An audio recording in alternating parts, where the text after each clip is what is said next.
sioniste. Oui, est-ce que ce lobby sioniste, d'après vous, existe ou non en France? Alors moi je parlerai, il y a des lobbies, alors il faut savoir ce sur quoi on s'entend. Si vous voulez, moi j'aime pas le mot lobby parce qu'il évoque quelque chose de secret et d'occulte. Je pense qu'il y a en France, comme dans toutes les démocraties, des groupes qui essayent de peser sur la politique de leur pays, que ce soit dans les partis politiques, que ce soit dans leurs partis politiques, où il y a des bagarres aussi autour de ces questions, que ce soit à travers des associations qui essayent d'influencer la politique de leur pays. Donc, moi je ne parlerai pas de lobby sioniste, je parlerai éventuellement d'un lobby pro-israélien, comme il y a, je veux dire, des gens qui essayent de pousser les relations de la France avec le monde arabe, ou avec l'Afrique, ou avec qui vous voulez. Donc, il y a des gens qui sont pro-israéliens, des sympathisants d'Israël, des amis d'Israël en France. Par ailleurs, il y a des institutions ou des associations juives, dont l'un des buts affichés et avérés, et que certainement Dieudonné approuve, donc, si je comprends bien, et, entre autres, de combattre l'antisémitisme. Voilà.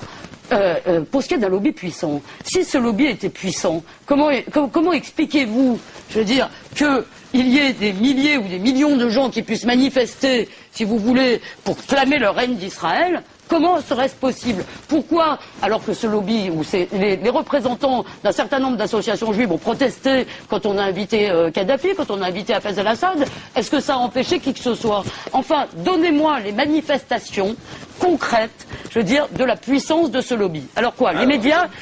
Donc Dieudonné, les médias vous empêchent de parler. Alors, c'est simplement effectivement une mainmise, notamment sur les médias. C'est évident pour moi. Évident à quoi? Je prendrai mon propre exemple pour éviter de rentrer dans une sorte de paranoïa que vous décriviez tout à l'heure, une sorte de complot. Moi, je ne crois pas au complot. Non, vous croyez juste que le sionisme est responsable de tous les malheurs du monde. Mais vous ne croyez pas au complot, par ailleurs, bien sûr. Non, je n'aime pas cette logique. Non, vous pensez que le sionisme est responsable de tous les malheurs du monde. Mais vous ne croyez pas au complot, je l'en conviens. Je comprends que vous auriez envie de penser à ma place. Écoutez, je ne peux pas vous empêcher de dire tout et n'importe quoi. Non, vous pouvez surtout pas m'empêcher de vous lire et de vous écouter. Bon, écoutez, pardon. Alors, quelle est votre question exacte, pour que je sois le plus précis possible? Du pouvoir du lobby sioniste en France.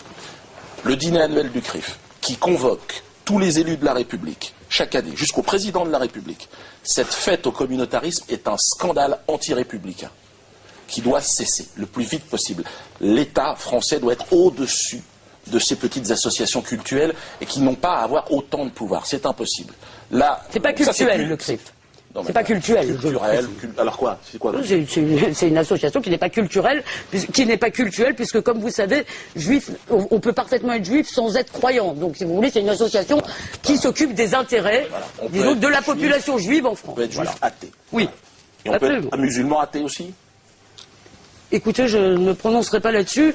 Bouddhiste athée. Bouddhiste athée? Alors ça, je n'en ai aucune idée. Je pense que bouddhiste, on ne croit pas en Dieu. Il peut y avoir des tasses athées, ça c'est sûr. Alors, la manifestation, je parle de mon exemple, évidemment, qui est l'exemple je peux être le plus objectif.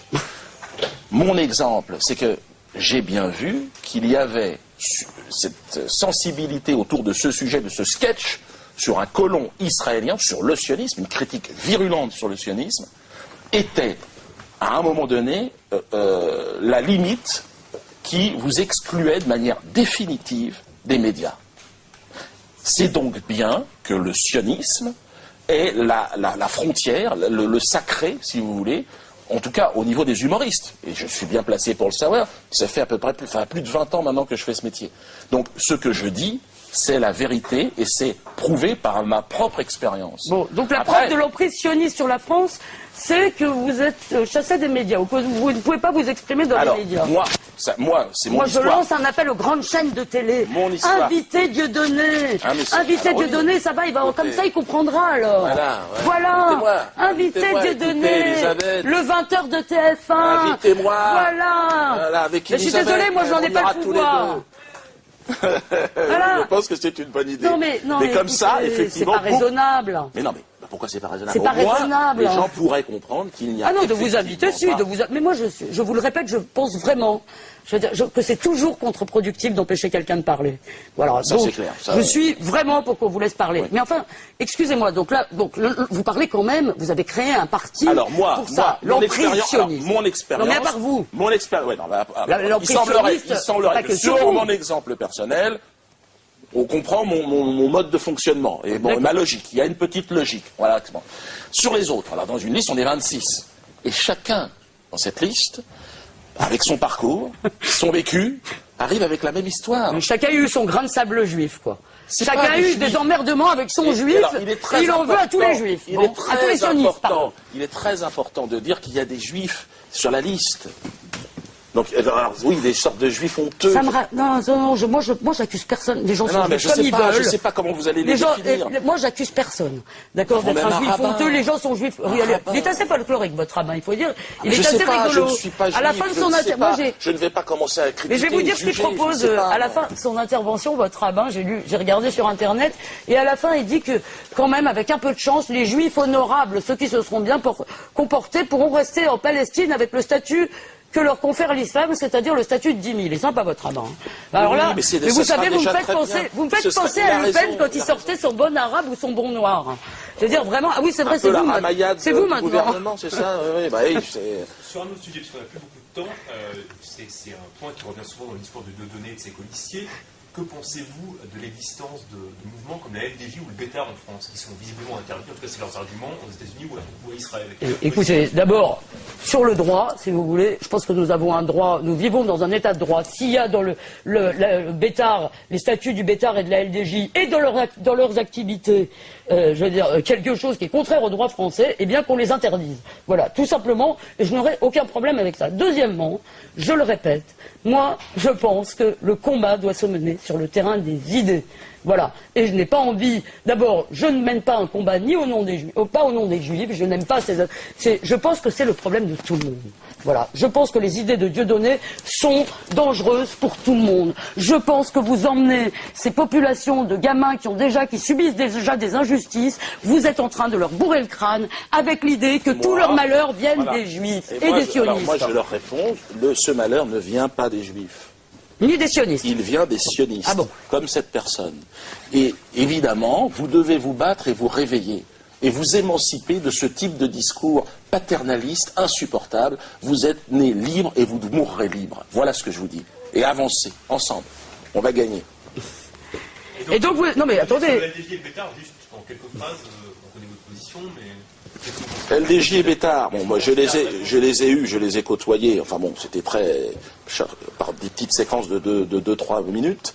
Non mais c'est comme si on parlait des Noirs en France en parlant de la tribu K, si vous voulez. Moi je veux bien, je veux dire, mais... Non mais c'est vrai que, bon, c'est étonnant effectivement que ça puisse exister. Évidemment, je suis contre ce type d'association, de mouvement, d'une lâcheté assez infinie. C'est systématiquement, ils s'attaquent à des femmes, des enfants, ou alors à 4 ou 5 contre 1. Je pense que, ne serait-ce que de toute façon dans l'avenir, et dans ce qui est en train de se préparer en France, je ne pense pas qu'ils soient réellement dangereux en réalité, parce qu'ils sont peu nombreux, ils sont hystériques, et surtout ils n'ont pas la motivation des gens qui sont en face et qui sont prêts à se défendre aujourd'hui. La LDJ va entraîner évidemment des groupements d'associations de défense pour les musulmans, pour les noirs, et bon, et à un moment donné ils vont régler leur compte. Et je pense qu'effectivement la LDJ... Vous voulez dire combien de divisions? Pardon? Vous voulez dire les Juifs combien de divisions? Non, je veux dire c'est pas ça, pas du tout. Ah je bon. veux dire comment peut-on être animé d'autant de haine du non-juif que ce genre d'individu, quoi. C'est-à-dire qu'on a le droit de vivre en France et de ne pas être juif. Il faut que ces petites associations et ces frappes, quand même, l'acceptent et le tolèrent. Moi, je suis venu avec une certaine curiosité de Dieudonné. Vous ne l'avez pas tout à fait satisfaite. Parce que quand même, quand je vois, si vous voulez, la carte de Je sais France... bien que vous n'êtes pas satisfait. Quand je vois la carte de France, mais je vais quand même terminer ma question. Quand je vois la carte de France avec un drapeau israélien, si vous voulez, qui serait un peu comme, qui l'envelopperait ou qui la recouvrirait, si vous voulez... Alors, pour l'instant, vous m'avez donné... de l'apartheid, de la même façon qu'il a disparu. Vous m'avez pour l'instant donné 2 points qui ne me paraissent pas très convaincants, si vous voulez. Un, le fait que vous ne puissiez pas vous exprimer dans les médias, qu'il ne me suffit pas, excusez-moi, à prouver la puissance du lobby sioniste. 2, c'était quoi le deuxième? Pardonnez-moi.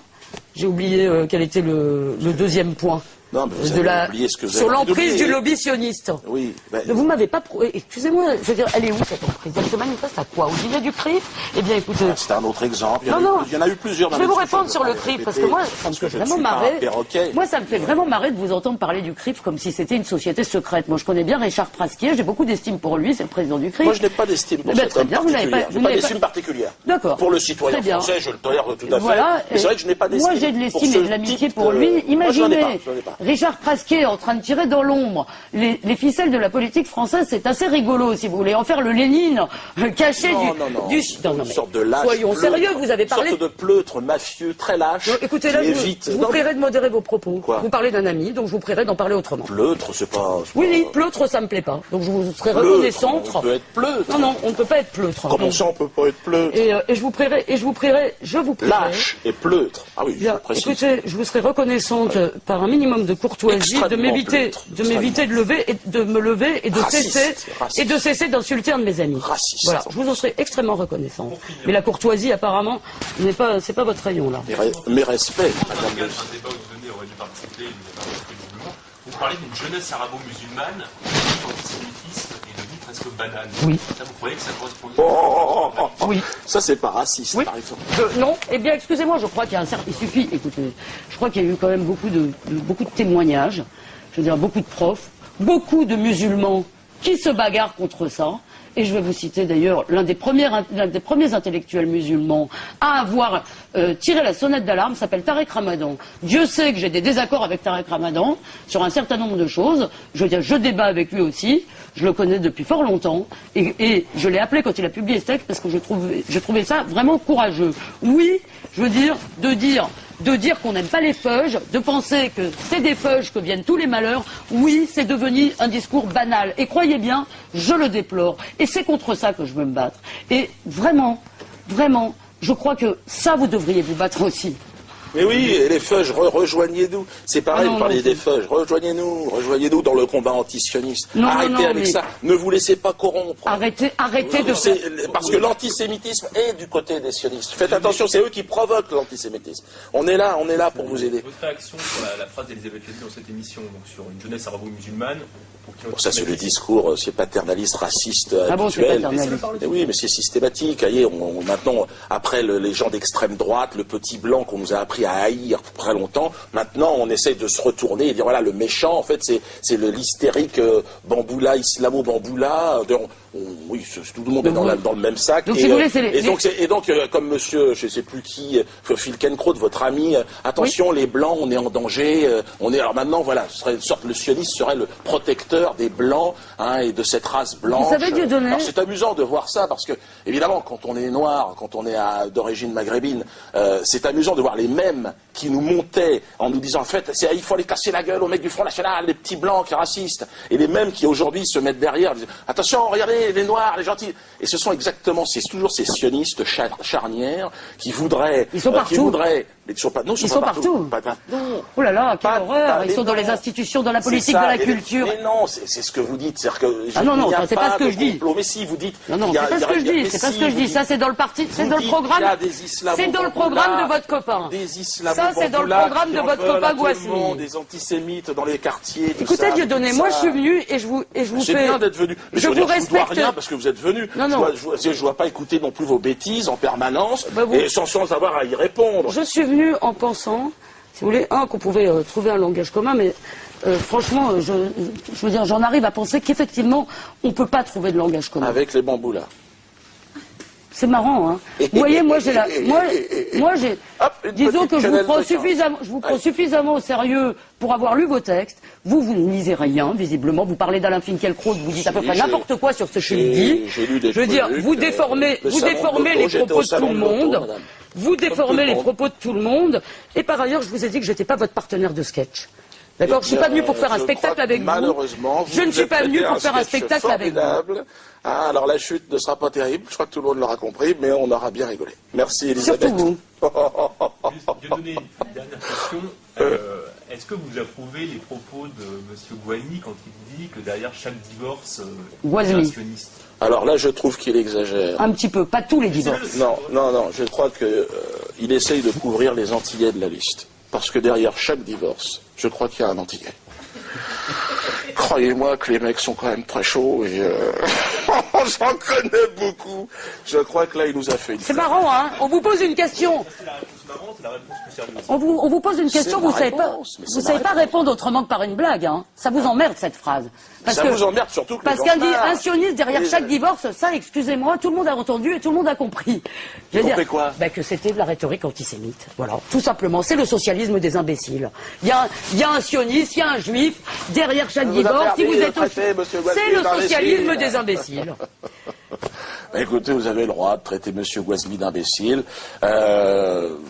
Vous refusiez que je dise que M. Pasquier était pleutre, et là vous vous acceptiez de dire que l'autre c'est un imbécile. Alors, là, c'est vrai, je reconnais que c'est un peu inégal. C'est un peu inégal, comme le sionisme. Mais moi j'aime défendre mes amis, qu'est-ce que vous voulez? Apparemment vous défendez pas tellement les vôtres.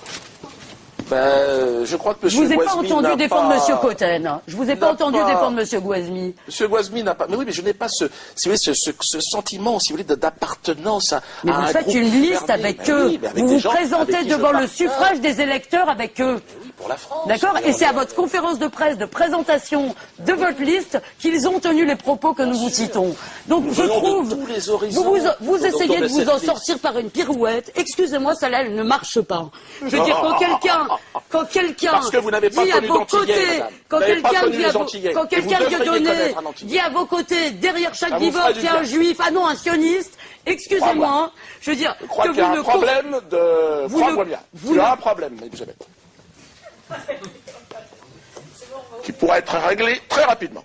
Joss, aïe. Non mais je vais peut-être dire, vous venez de prouver, cher Dieudonné, qu'effectivement, vous venez de prouver, cher Dieudonné, je vous ai dit, moi je suis pas venu voir le comique. Moi, je suis pas venu vous servir de sparring partner, vous servir de faire valoir pour un de vos sketchs. Je n'ai pas voulu vous êtes incapable d'affronter le débat d'idées. Vous êtes incapable de me répondre sur le terrain des idées. Dès que vous êtes en danger, dès que vous êtes en difficulté, vous filez sur le terrain de la pirouette. Écoutez, franchement, je veux dire, moi je suis déçu. Parce que je pensais au moins avoir avec vous un échange d'arguments. Je n'ai pas de surprise. On m'avait dit, tu verras. Tu verras quoi? Tu verras. Alain Soral vous a parlé il n'y a pas très longtemps. Et alors? Et donc je l'ai vu hier. Je serais ravi de savoir ce que l'excellent Alain Soral en a pensé. Il vous dira, mais il m'a dit quelqu'un de très fermé, très fermé sur elle, avec plein de certitudes, très peu ouverte au final à l'échange. Et c'est ce que j'ai pu constater. Mais c'est pas grave. C'était déjà bien de venir. On n'est pas là pour se dire des amabilités, non. Des amabilités de convenance. Je pense qu'on les a pas dites. Non. Au moins, voilà, chacun, les gens qui sont en face auront dire, bon ben voilà, lui il pense ça, elle pense ça. Ils ont été assez honnêtes avec leur point de vue, puis voilà. Bon. Je crois que nous pouvons en rester là.